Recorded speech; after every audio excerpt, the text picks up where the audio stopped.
the point of the drawing is only to keep track of some of the Exactly.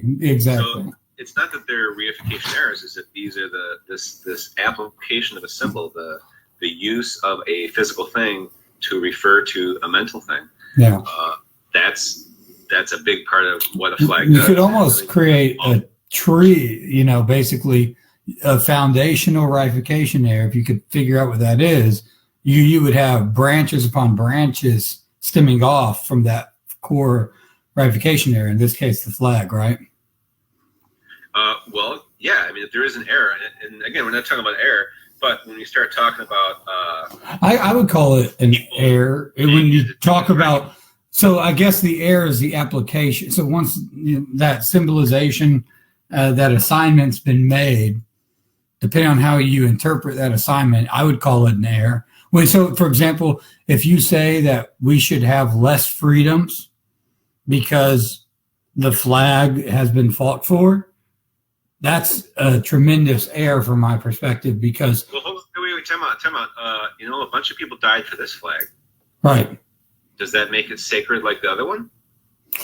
No, this is my whole point. So, like, the flag itself is not sacred. The purpose or the establishment that was found, there's plenty of flags that I don't even know about that existed. Plenty of areas of, I got to move my face real quick here. There we go. Plenty of, I can't even imagine the national symbols that I never even will know existed. So it's not about that. It's about why and how it was formed, right?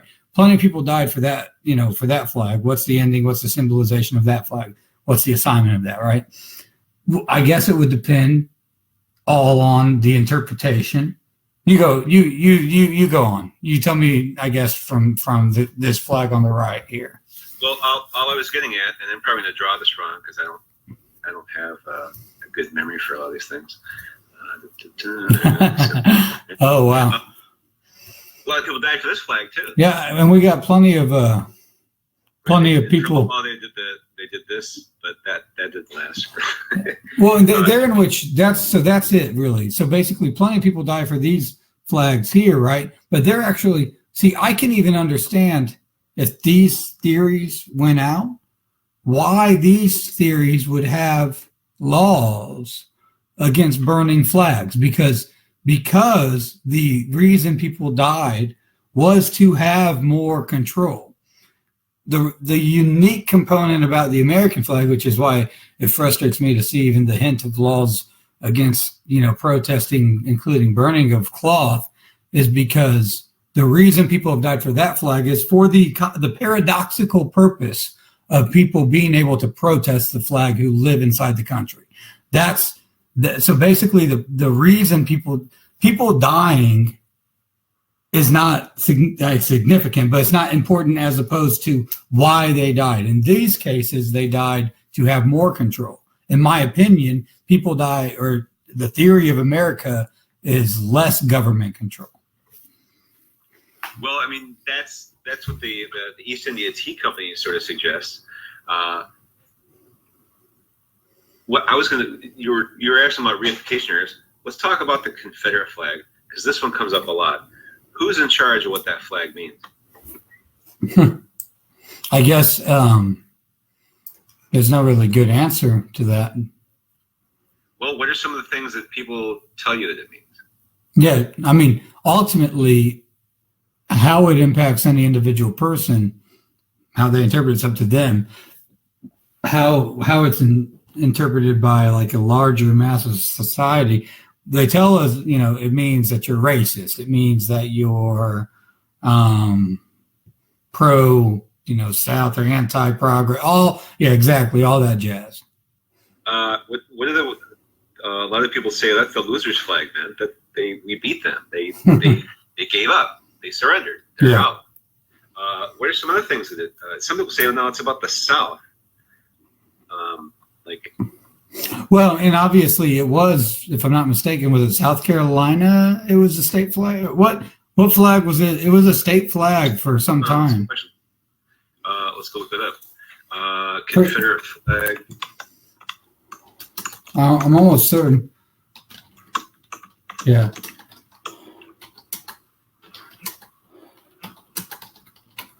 So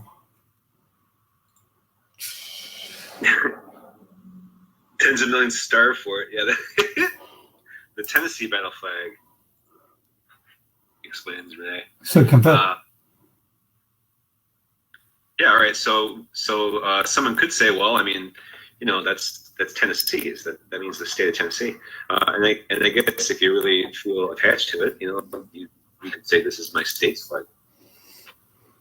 But when you get into reification errors is when you start getting into people arguing about these meanings, because where do these all happen? Yeah. What's that? Sorry, I was looking at the Confederate flag. Say that one more time. What's that? Where they happen is in our minds. The connection of a symbol to a meaning happens in our minds.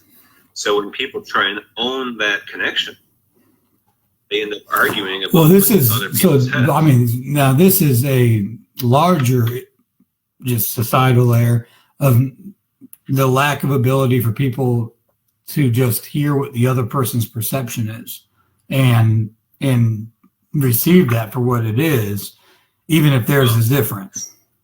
That's where it gets kind of creepy and weird. And so yeah, in the context of a flag argument, where it's very clearly a symbol and there's all of these different things it could mean. The issue is we have this connection on between the symbol and the thing, and that's happening in your mind, right? Right.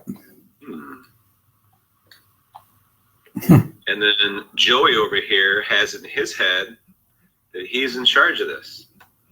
Yeah, that's the bigger issue, right? And I'm not sure how to name that, but that's another reification error. Yeah, the abstraction is what's happening in their head, and all of a sudden you're going to be in charge of it. You're going to decide what their symbol means. I'd say that this issue here is probably the biggest issue for anything from marital conflict to societal conflict. The inability for people to stop trying to tell other people what they're thinking. So often you find people trying to say, no. First of all, even if you think it means, South, it actually means racism.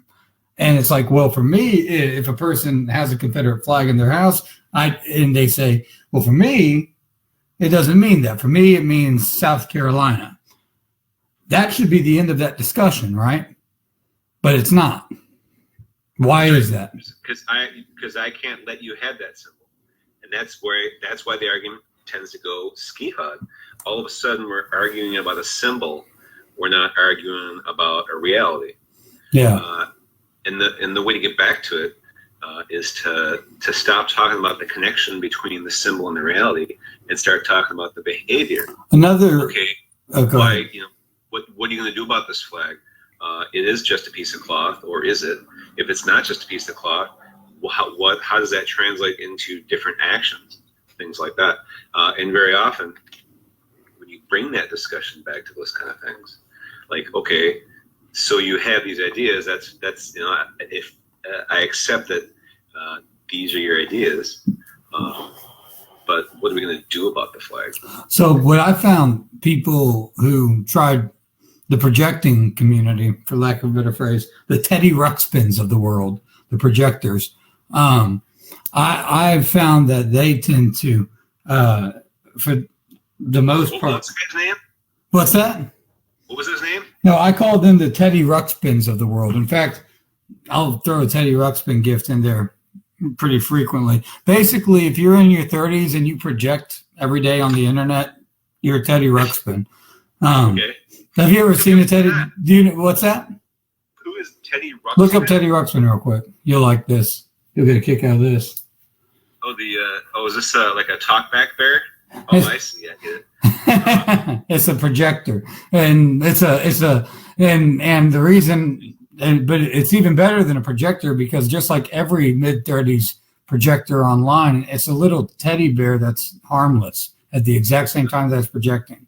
So But but what a great example, right? Because I'm able to use Teddy Ruxpin, just this little nothing, inanimate toy, unless I hit the play button, as a symbol to communicate to, millennials, older millennials who haven't grown up, that they're projecting nonsense onto other people, but they're still soft as a teddy bear just by calling them Teddy Ruxpin, right? No, that's interesting. What you're describing is a metaphor. Correct. A metaphor has 4 parts. Every word is a metaphor, and every metaphor has 4 parts. So you have this toy, which represents this dope, and the toy brings along what, harmlessness? What were some of the things you said? It's a harmless projection, quite literally.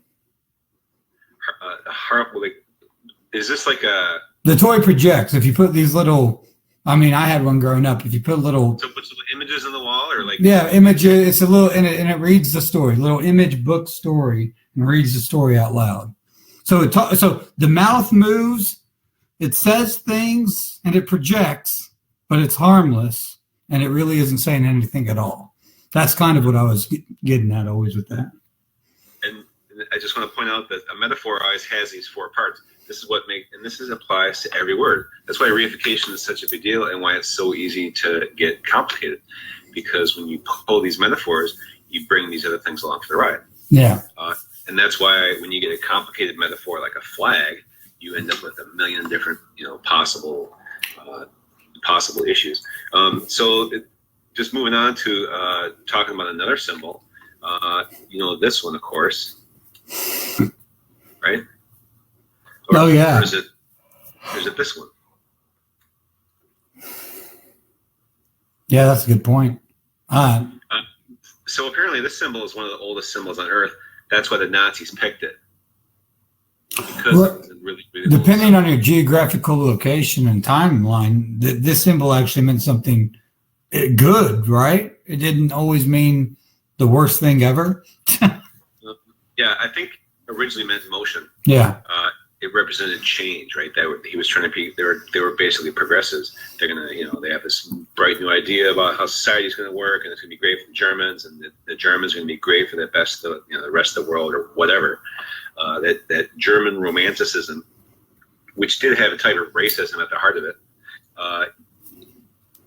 they attached it to this symbol because it was an ancient symbol. I think the ancient symbol for motion was actually from India, but I can never remember which one was which. And it's not like it matters. It's not like anybody's going to know the difference. Like if no, my tattoo is the other one. What are you talking about? Nobody gives a shit. Yeah. And in fact, we might even say that this symbol, it actually has been sanctified by so much use and so much association with death. So this brings me. Go ahead. I'm sorry. You finish this. You go ahead. No, I was starting to watch. Well, this brings me to my point of how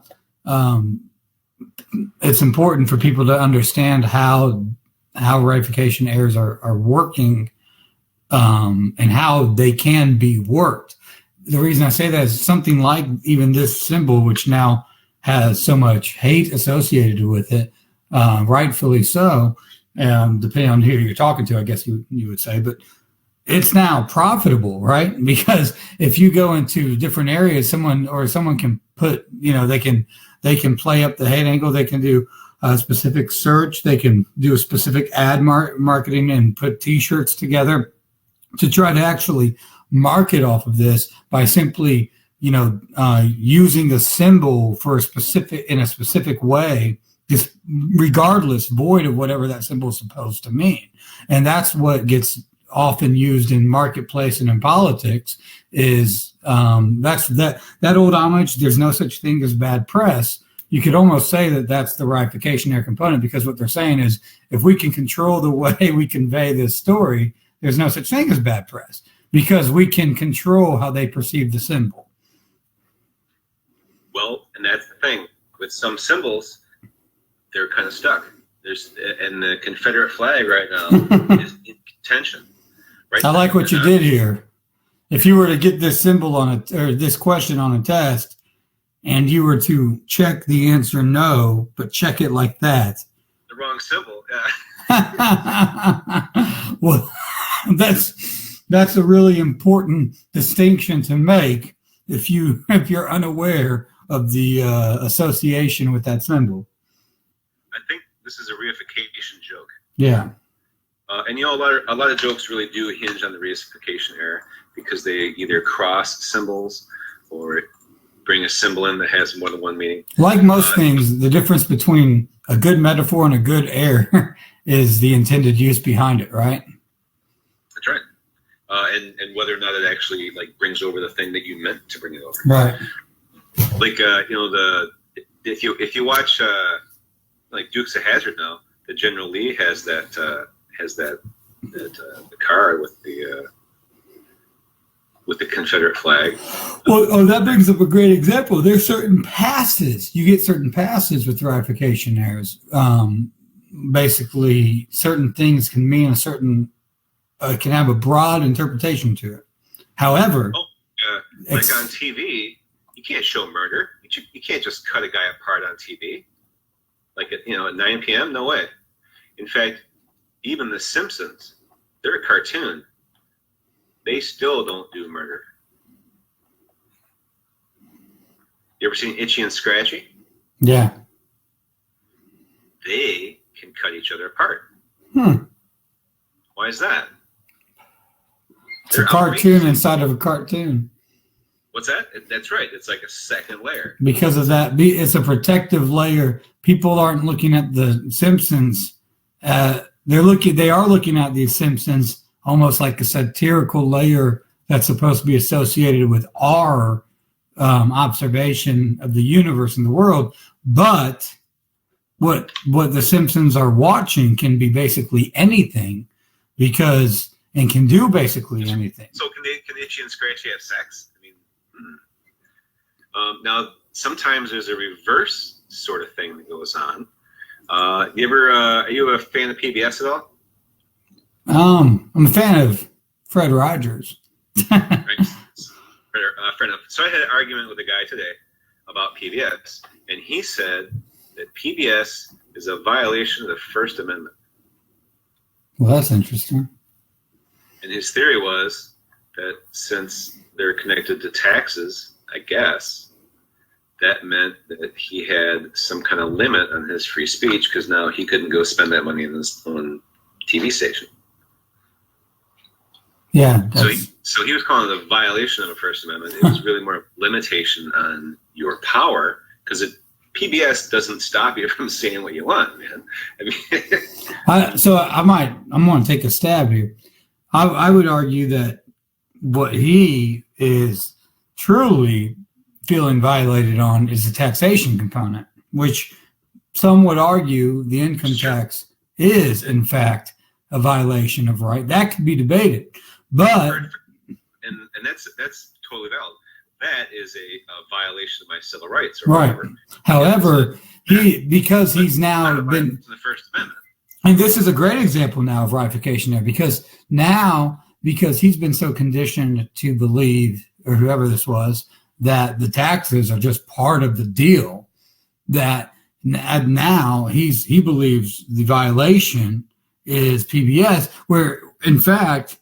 That's completely contradictory. That's at least an ability to have access to information, even if you don't choose to receive it, even if you don't choose to believe it's true, at least it's access to information. And so it's so interesting to see how that can work, how the reification error, instead of attacking the tax, which is a valid argument. So let me ask you this, you ready? Yeah. It's PBS. Is it okay if it's the porn broadcasting station? I mean, it's public, right? PBS is never going to show porn, right? Yeah, I guess it. No, of course not. I mean, well, except sometimes we do see they'll bring over some British shows and we'll catch nudity, or geographic shows. Show, right? I'm sorry, what? Geographic shows, of course, when they do the documentaries. Yeah, they don't have any problem showing animals fucking. And the difference is another reification. Layers. Right? It's not just animals, it's these human animals. In other words, and if you think about it, it kind of makes sense. Nobody's supposed to relate to the animals that we see on Wild Kingdom.